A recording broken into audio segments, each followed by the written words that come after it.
right, welcome back to Sunday Nation as we continue to deal with the economy, inflation in the wake of the midterms and how businesses are doing. Crystal Rice is the founder of the Black Economic Exchange Group. Here to talk to us. Thank you so much, Crystal, for being here. Thank you. Been happy to be here. Yeah, I want us to talk about small black businesses. Okay. Too many times they are left out of the conversation, right? And we find ourselves always knocking on the door and asking major companies, would you do a business with this, with this particular black business and so forth.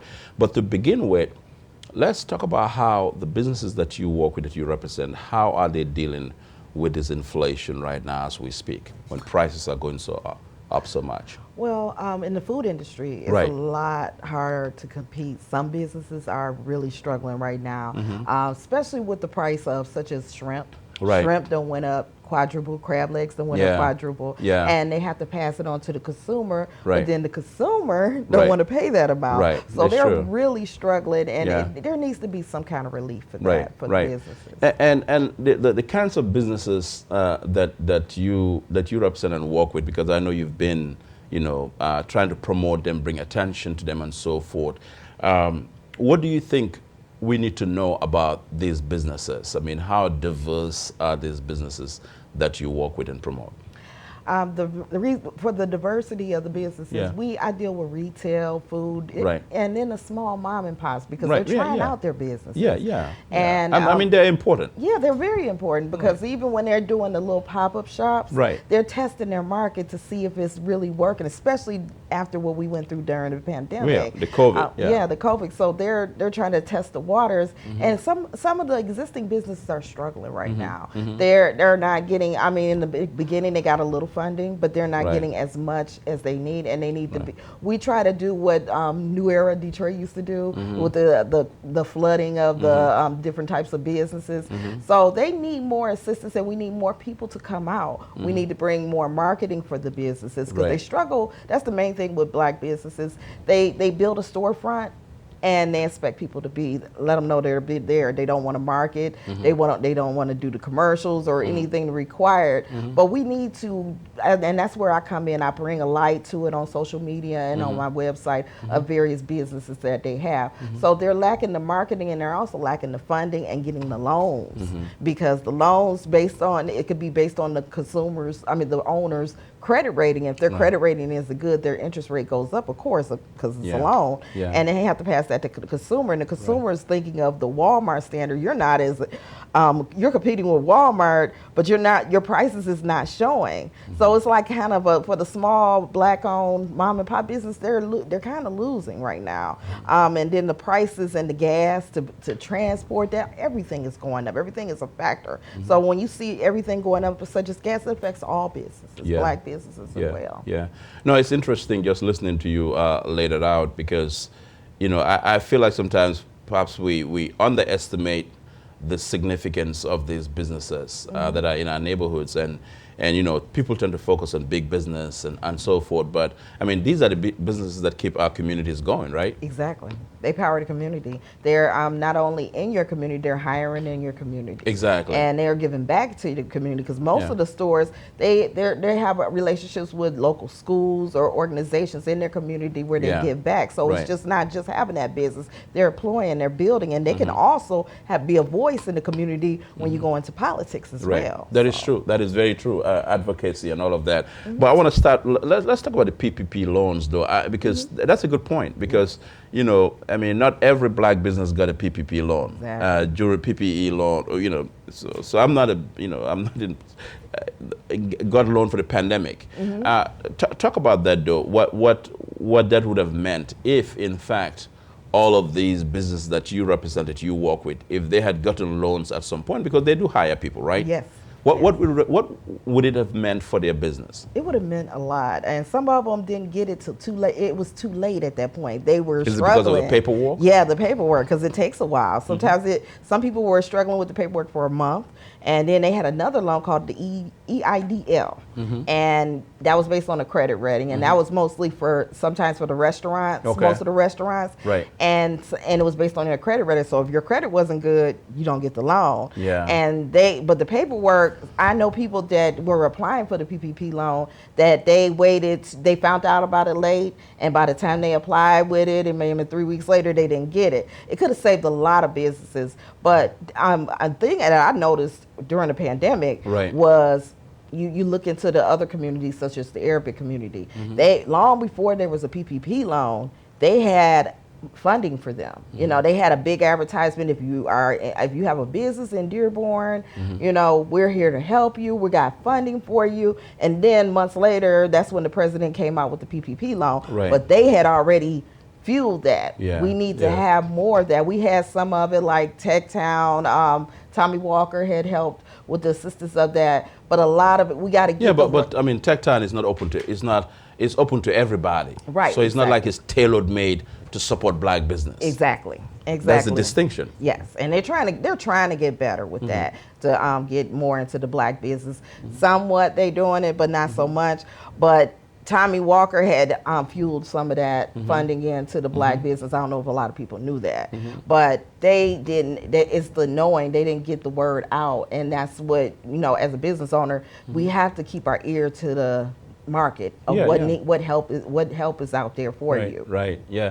So I mean, given what you just laid out, though, what is the single biggest challenge that you see for the average mom and pop shop black business? Funding.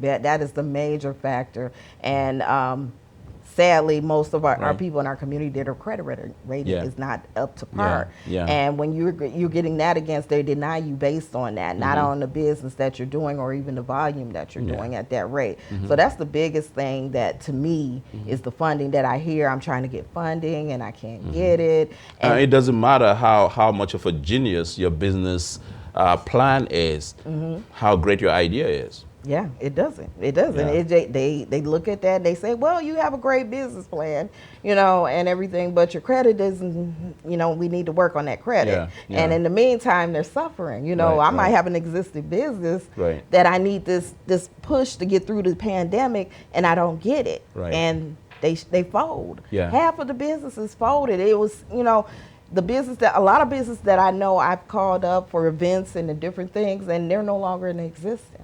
You know, even if they were some of them were even thriving, just doing farmers markets, going to various vendor events and stuff, and they were making good money on that just alone versus the storefront one. But they folded. You know, it's so many businesses, or they switched hands. You turn around, they're no longer there, and there's something else in their place, but it's not the same owner. You know, so I've ran into a lot of that after the pandemic, and it's really sad. Some of them just went out of business because they just couldn't take it anymore. They couldn't survive. You know, and then some of them became ill on themselves. Some people even got. I know a restaurant owner who got COVID, and he nearly lost his business because he wasn't aware of the loans that were out there at the time. He got it just in time, so he was able to reboot his business, but he didn't know, you know. And you would think because he goes to different things, he have his ear in the game, and they don't.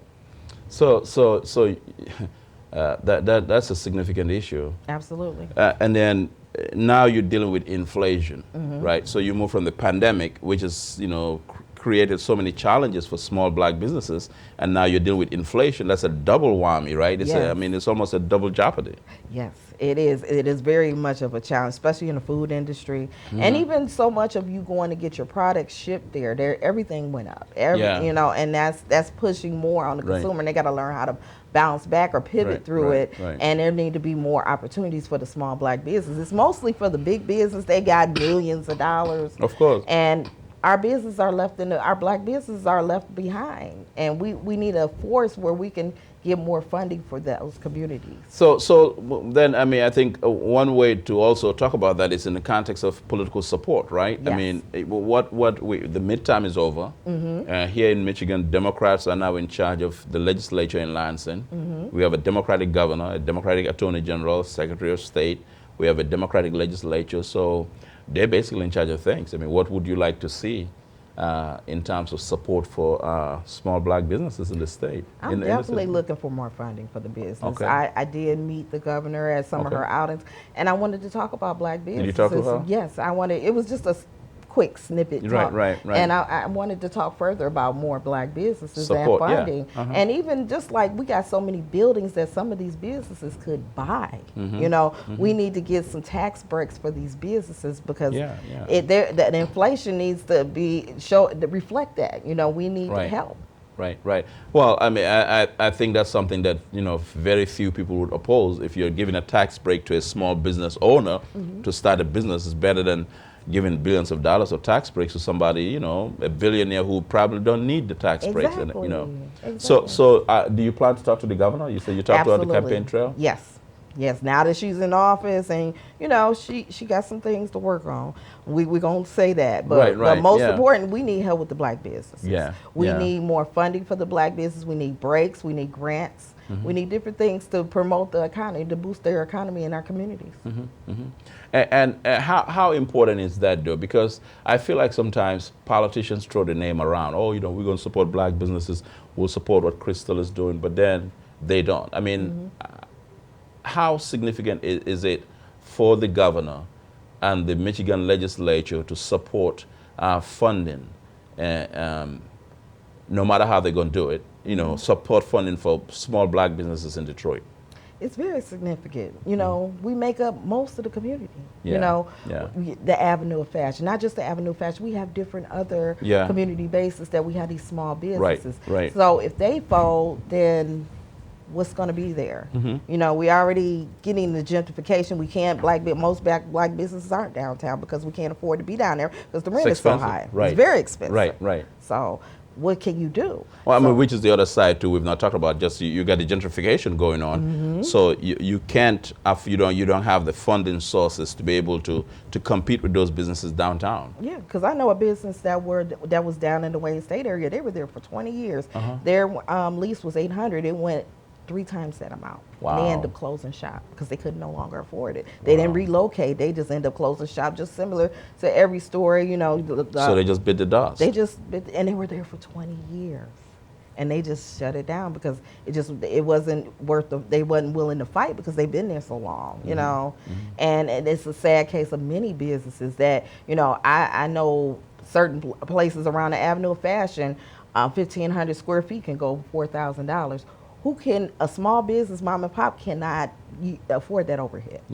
So we need this in our community. We need to be able to have black-owned products conveniently in our community, things that we don't know of. We got black-owned toilet paper company. You know, we need to know that we have this, but we can't if we don't get the tax breaks that is needed for our community. Crystal Rice, founder of the Black Economic Exchange Group. Thank you so much for being here. Thank you so much. It's a pleasure. All right. We'll be right back with more on Sunday Nation here. Stay with us. I'm Bankole Thompson.